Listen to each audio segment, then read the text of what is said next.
안녕하세요. 클리블랜드 한미교회 김민석 목사입니다. 나는 왜 믿는가? 라는 주제로 매주 수요일마다 함께하는 성경 공부 시간인데요. 오늘은 나는 왜 믿는가? 라고 하는 책의 큰 두 번째 주제, 구원이란 무엇인가 하는 것에 대해서 오늘부터 4번에 걸쳐서 같이 좀 생각해 보겠습니다. 나는 왜 믿는가? 라고 하는 이 책에는 크게 3가지의 중요한 주제를 다루고 있는데요. 첫 번째는 구원은 왜 필요한가? 구원의 필요성에 관한 이야기를 먼저 합니다. 지난 시간까지 약 4번에 걸쳐서 그 구원의 필요성에 관한 이야기를 했고요. 두 번째는 그렇다면 구원이란 무엇인가 하는 것입니다. 오늘부터 시작을 해서 앞으로 4번에 걸쳐서 함께 공부하겠습니다. 그리고 이제 세 번째가 구원 그러면 왠지 모르게 먼 미래의 이야기 같은데 실제로 우리가 이 세상을 사는 현재 이곳에서 그렇다면 구원을 어떻게 경험하면서 살 것인가 하는 것이 세 번째 주제입니다. 오늘은 그 두 번째 주제인 구원이란 무엇인가에 대해서 같이 좀 생각을 해보겠습니다. 나는 왜 믿는가? 사람들에게 당신은 왜 예수님을 믿습니까? 혹은 하나님을 믿습니까? 라고 묻는다면 제일 많이 들을 수 있는 대답은 구원받기 위해서입니다. 구원을 위해서 나는 예수님을 믿습니다. 이렇게 대답할 것입니다. 기독교 신앙의 어떤 의미에서는 시작과 끝이 구원이다라고 말할 수가 있겠죠. 그런데 이 구원이라고 하는 말이 참 설명이 어렵습니다. 쉽게 설명하려면 아주 쉬울 수도 있고요. 그러나 또 아주 깊고 복잡하게 설명하려면 끝이 없는 것이 이 구원이라고 하는 이 말의 뜻입니다. 보통 구원 그러면 제일 쉽게 생각할 수 있는 대답은 천국 가는 거죠. 우리가 세상을 떠나서 하나님 나라 가는 것, 천국 가는 것, 옛날 분들은 천당 가는 것 그렇게 말씀들 하셨는데 그걸 구원이라고 말할 수 있습니다. 맞습니다. 그런데 그러면은 천국 가기 전까지는 우리는 뭐죠? 죽어서 천국에 가기 전까지는 그러면은 그럼 구원은 없는가? 여기서는 그러면은 구원을 경험할 수 없는가? 이렇게 질문해 본다면 구원에는 또 다른 차원들이 있다는 것을 얘기를 할 수가 있겠죠. 그러니까 그런 구원의 다양한 측면들, 이것들을 다 설명하려면은 참 쉽지가 않습니다. 어렵습니다. 그런데 저는 구원이라는 말을 제일 쉽게 저 스스로는 이렇게 이해합니다. 구원이란 다시 되돌리는 것이다. 회복하는 것이다. 저는 그렇게 이해를 합니다. 영어로 설명을 하자면 그 reset이라고 하는 단어가 있죠. reset 혹은 recover라고 하는 단어가 있죠. 주로 요즘 젊은 사람들이 이제 컴퓨터 할 때 많이 사용하는 단어인데요. 컴퓨터를 사용하다 보면 문제가 생기죠. 여러 가지 프로그램을 이렇게 인스톨레이션을 하고 사용하다 보면 소위 버그라고 하는 것이 생겨서 프로그램과 프로그램이 충돌하기도 하고 또 컴퓨터는 기계니까 사용하다 보면 문제가 생기기도 합니다. 이제 그럴 때 여러 가지 방법으로 리페어를 하기도 하지만은 그런 리페어로 안 되는 상황이 되면 최종적으로 하는 것이 바로 리셋이죠. 리셋. 이게 컴퓨터의 상태를 처음으로 다시 돌리는 겁니다. 보통 그래서 factory resetting 이런 식으로도 표현을 하죠. 공장에서 이 컴퓨터가 나올 때의 그 상태로 다시 되돌린다 그런 말이죠. 제가 최근에도 컴퓨터를 factory resetting을 한 적이 있습니다. 그러면 깨끗해져요. 그동안 깔았던 여러 가지 프로그램들도 다 지워지고 정말 처음 이 컴퓨터를 샀을 때 그 순수한 아주 깨끗한 모습으로 돌아가죠. 그러니까 저는 구원이란 말을 그렇게 이해합니다. 우리 인간이 세상에 태어나며 살면서 여러 가지 문제들을 가지고 있는데 이것을 원래의 모습으로, 다시 말하면 하나님께서 우리를 처음 만드셨을 때, 창조하셨을 때의 그 순수하고 깨끗하고 아름다운 모습으로 다시 되돌리는 것, 이것이 저는 구원이다. 그렇게 저는 개인적으로 이해를 합니다.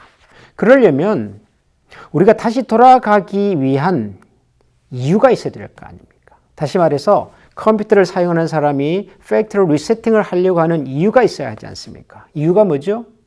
문제가 있으니까요. 컴퓨터가 정상적으로 작동을 하지 않는다든가 새로운 프로그램을 인스톨레이션 해도 제대로 동작이 안 된다든가 문제가 있다는 것을 내가 인지하는 것이 우선이겠죠. 아, 문제가 있구나. 안 되는구나. 고쳐야 되겠구나. 라고 깨닫는 것. 근데 그게 사실은 구원의 첫걸음인 거죠. 구원으로 가는 첫걸음인 거죠. 우리 사람에게 문제가 있구나. 우리는 인간은 구원이 필요한 존재구나 하는 것을 깨닫는 것입니다. 그것을 이제 성경에서는 죄라 그러죠. 죄. 사람이 가지고 있는 근본적인 문제와 한계.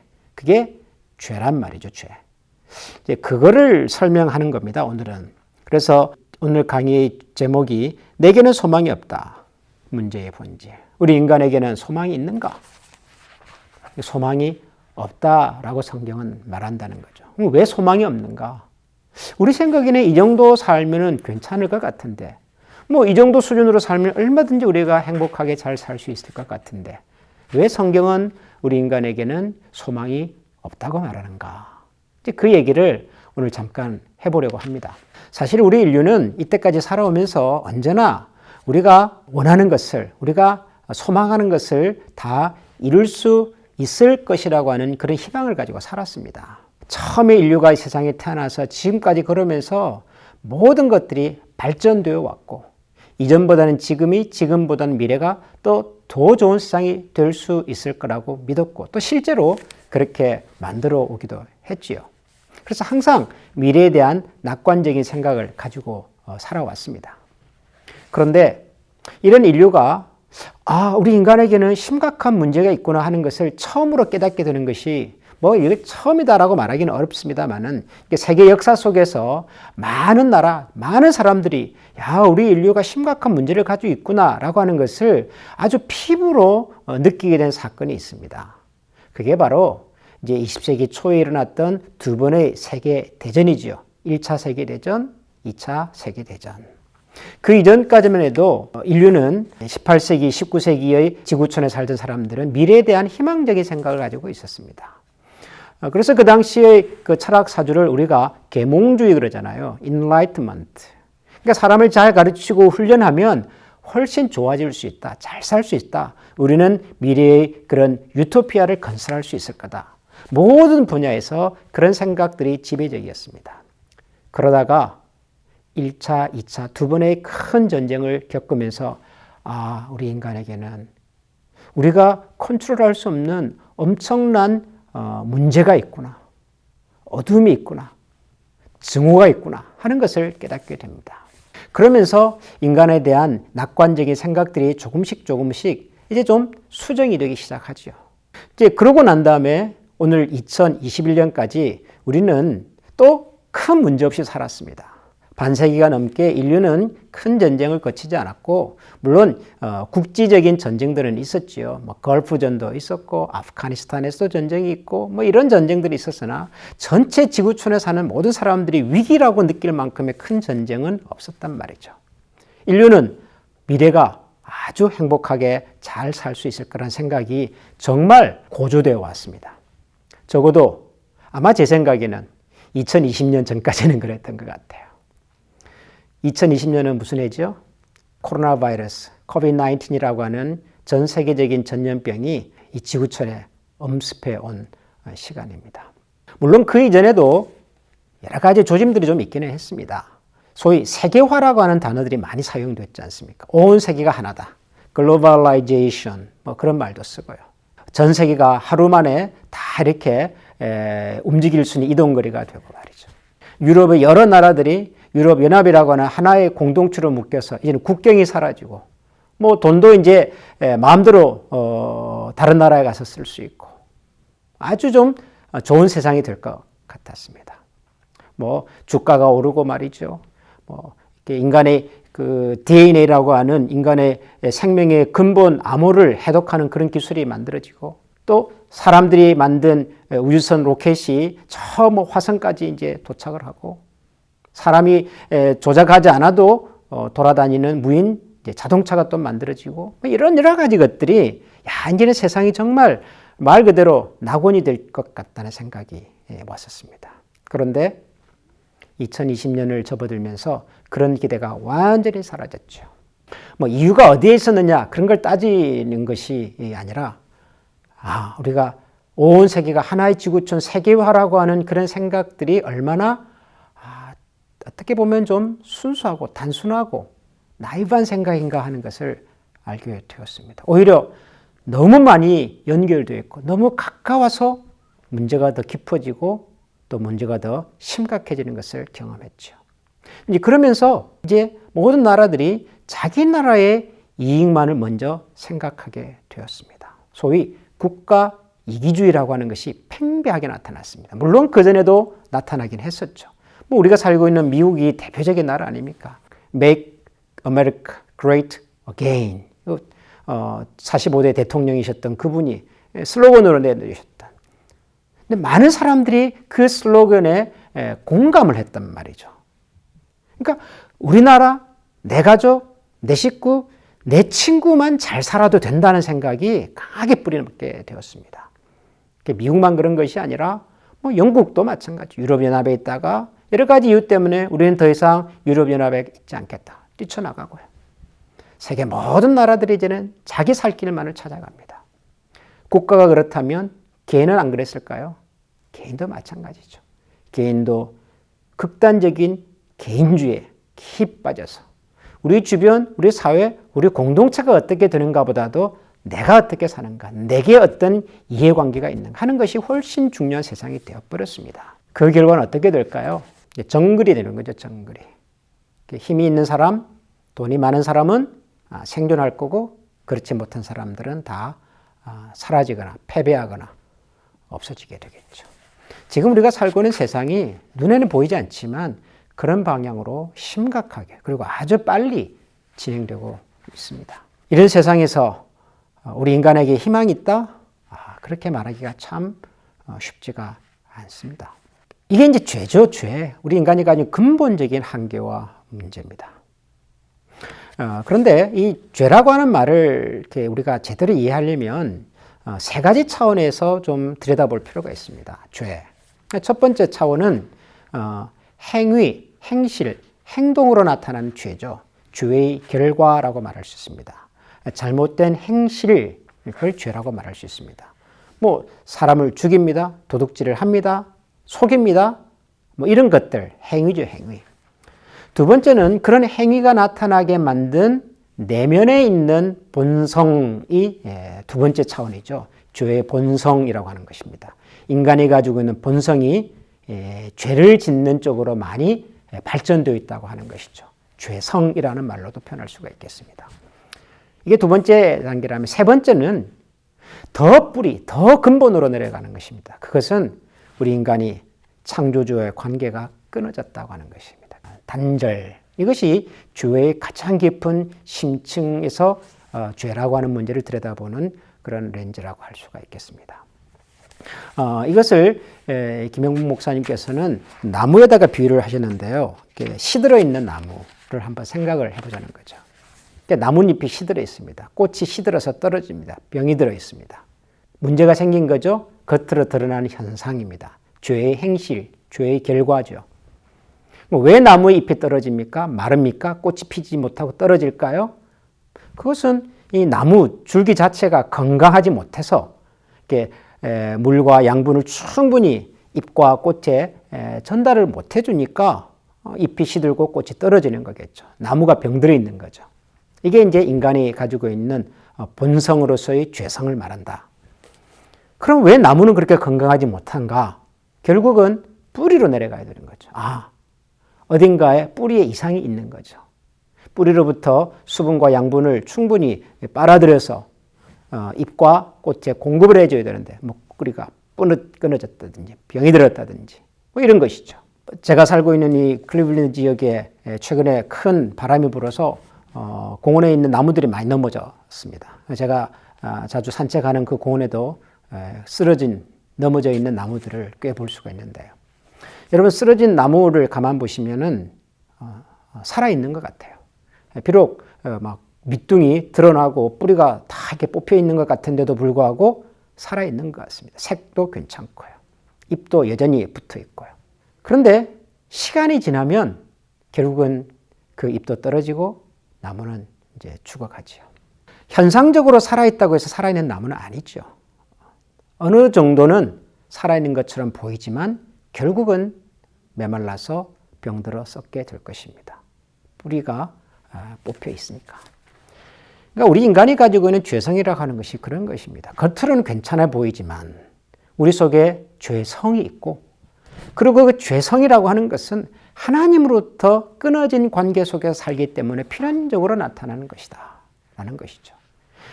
그러니까 결국 이 죄의 문제를 해결하려면 행실을 고치는 것도 필요하고 우리 속에는 죄성을 다스리는 것도 필요하나, 더 근본적으로 들어가면 우리 인간이 가지고 있는 이 삶의 뿌리의 문제, 다시 말하면 하나님과의 관계가 끊어져 있는 이 상태를 회복하는 것이, 그게 이제 급선무인 거죠. 이게 근본인 거죠, 근본.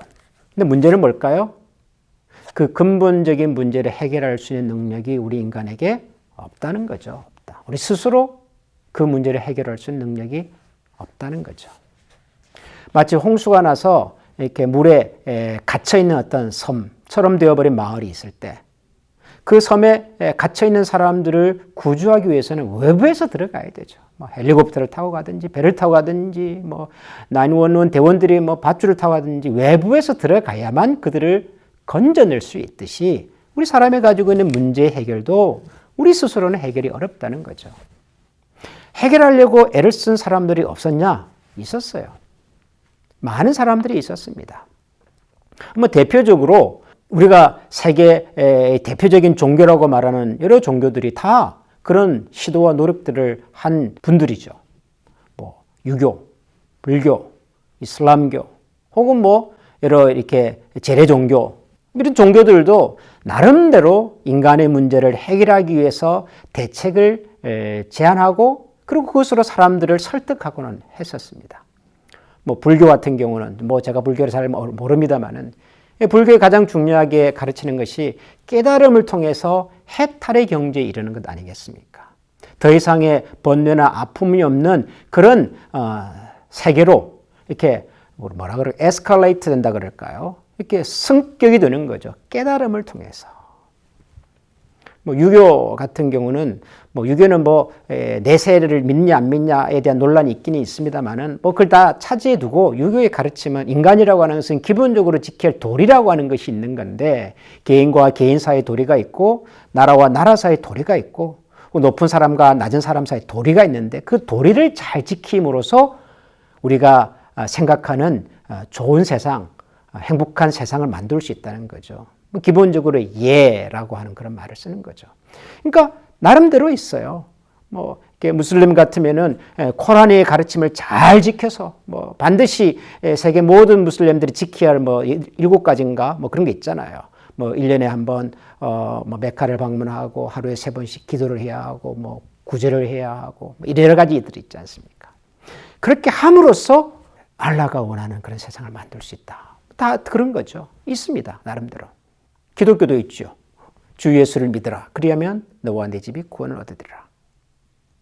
그런데 기독교와 다른 종교 사이에는 아주 근본적인 차이가 한 가지 있습니다. 그 차이는 뭐냐면, 대부분의 종교들은 우리가 함으로써 도착할 수 있다는 겁니다. 우리가 깨달음으로써 해탈의 경지에 이를 수가 있고, 우리가 예를 숭상하고 예를 존중함으로써 우리 모두가 하모니를 이루는 세상을 만들 수가 있고, 그리고 코란의 가르침을 잘 지킴으로써 알라가 원하는 세상을 만들 수 있다는 거죠. 다 우리가 행함으로써, 우리가 지킴으로써, 우리의 노력으로서 할 수 있다는 겁니다. 기독교는요, 주 예수를 믿으라 그럽니다. 믿는다는 말은 행하라는 말이 아니고 의지하라라는 말입니다. 우리가 뭔가를 노력해서 만들어내라가 아니라 믿음의 대상이신 그분을 신뢰하라라고 하는 말입니다. 사도행전 4장에 보면 베드로가 그래서 이런 얘기를 한 적이 있습니다. 천하 인간에, 우리가 살아가는 이 세상 그 어디에도 구원을 얻을 만한 그 어떤 다른 이름도 준 적이 없다. 그렇게 말을 합니다. 구원을 얻을 수 있는 이름을, 그 어떤 이름도 준 적이 없다 그럽니다. 예수의 이름에 구원의 능력이 있답니다. 이게 무슨 말일까요? 믿는다라고 하는 것은 행동이 아니다 그 말이죠. 믿는다라고 하는 것은 의지고 신뢰하는 것입니다. 하나님에 대한 신뢰. 성경은 우리 인간이 그 어떤 행위와 노력으로도 우리가 가지고 있는 근본적인 문제를 해결할 수 없다라고 가르칩니다. 이 세상의 모든 종교들이, 모든 가르침들이 우리가 노력해서 만들 수 있다라고 말하는 것과 전혀 반대 방향에 서 있는 것이 성경의 가르침입니다. 우리는 할 수 없습니다. 하려고 노력을 많이 했으나 우리는 도착할 수 없었습니다. 그것을 보여준 대표적인 인물이 성경에 한 사람 나오는데요. 이제 그분 얘기는 제가 다음 시간에 하도록 하겠습니다. 오늘 우리가 구원이란 무엇인가라고 하는 큰 주제의 첫 번째 작은 주제로 우리 사람에게는 소망이 없다라는 말씀을 같이 나눴습니다. 저도 소망이 있으면 좋겠습니다. 근데 저도 인생을 이제 거의 이런 말을 드리기가 참 죄송합니다만은 이제는 저도 조금 있으면은 거의 한 60년 가까운 인생을 살았고 또 목회자로 살아온 인생도 30년이 넘는데요. 갈수록 그런 생각이 많이 듭니다. 정말 우리 인간에게는 답이 없구나. 인간이라고 하는 말이 너무 커요. 그냥 저 스스로를 보면서 참 나에게는 답이 없구나. 내가 이 정도밖에 되지 않는구나. 그런 생각이 갈수록 많이 듭니다. 이 공부를 같이 하시는 여러분들 중에 혹시 아직도 나는 아직 그래도 예수님을 잘 모르겠습니다. 나는 하나님이 필요 없습니다. 그런 생각을 가지고 계신 분이 혹시 있다면 한번 솔직하게 우리 자신들을 좀 들여다볼 수 있으면 좋겠습니다. 정말 우리에게는 우리가 생각하는 만큼의 그런 희망적인 능력과 기대할 만한 그런 선한 것이 정말 우리 속에 있는지, 어느 정도는 선하다고 말할 수 있습니다. 어느 정도는 괜찮다고 말할 수 있습니다. 어느 정도는. 그러나 절대자이신 하나님 앞에 섰을 때도 우리가 이 정도면 괜찮다라고 정말 말할 수 있을까? 하나님이 살아계시다면 정말 저의 솔직한 정직한 모습을 한번 들여다볼 수 있도록 저에게 용기를 주시고 또 저에게 그런 마음을 주십시오. 그렇게 한번 기도하실 수 있으면 좋겠습니다. 이미 예수님을 잘 믿고 계시는 분들이라면 여전히 우리는 하나님 앞에서 약한 존재들입니다. 저는 이 책을 읽다가 그런 표현이 있더라고요. 인간이란 선하게 살 수 있는 악한 존재다. 그런 표현이 있더라고요. 우리가 선하게 살 수 있죠. 어느 정도 훈련하고 노력하고 생각하면 배운 사람들인데, 생각이 있는 사람들인데 어느 정도 살 수 있죠. 그러나 근본적으로 우리는 악한 사람입니다. 내가 신앙생활을 열심히 하고 교회에서 이런저런 직분을 하고 또 봉사도 하고 해도 우리 속에는 여전히 그런 죄의 본성이 남아 있습니다. 그래서 기도하는 거죠. 하나님, 오늘도 제 속에 있는 저의 어두운 부분, 죄의 본성을 다스려 주시고 하나님이 선하시는 그런 모습과 그런 마음으로 살아갈 수 있도록 저를 도와주십시오. 그러려고 예수님께서 이 땅에 오셨으니까요. 예수님의 십자가 앞에 다시 한번 우리의 약함을 또 올려드리면서 하나님의 도우심을 구하면서 살아가는 그런 우리가 될 수 있기를 소원합니다. 기도하겠습니다. 하나님, 구원의 필요성을 공부하고 난 다음에 이제는 구원이 정말 무엇인지 하나하나 들여다보려고 합니다. 구원이라고 하는 말이 참 소중하고 너무도 중요하지만 어떻게 보면 우리가 이 구원을 정확하게 그 구원의 풍부함과 풍성함을 제대로 다 깨닫지 못하고 살아왔던 것 같습니다. 모처럼 이번 기회에 구원에 관해서 한번 심도 있게 생각해보고 또 고민해보고 우리가 알고 있는 것에 더해서 우리가 좀 더 구원에 관한 성경의 가르침을 좀 더 가슴에 깊이 새겨서 참으로 하나님이 원하시는 그런 수준의 모습으로 우리가 다시 돌아가 하나님과 함께 하나님이 지으신 이 세상을 아름답고 복되게 만들어가는 일에 쓰임받는 저희들이 꼭 되게 하여 주옵소서. 예수님 이름으로 감사하며 기도합니다. 아멘.